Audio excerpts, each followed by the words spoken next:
লক্ষ্মীর ভাণ্ডারের জন্য লাগে প্রায় 22 থেকে 25,000 কোটি টাকা এবং সরকারি কর্মচারীদের বেতন ভাতা দিতে লাগে প্রায় 66,000 কোটি টাকা।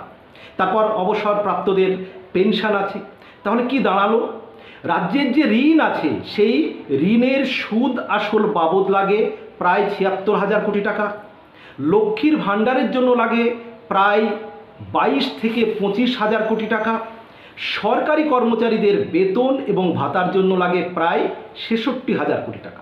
অর্থাৎ সব মিলিয়ে যদি আপনি হিসাব করে দেখেন 1.5 লক্ষ কোটি টাকার উপরে রাজ্যের প্রতি বৎসরে রাজস্ব দরকার এইগুলো দেওয়ার জন্য, শুধু এগুলো দেওয়ার জন্য। তারপর রাজ্যের উন্নয়ন দরকার আছে, তাহলে আরও তার জন্য টাকা দরকার। রাস্তাঘাট, শিক্ষা, স্বাস্থ্য, তার জন্য অর্থ দরকার।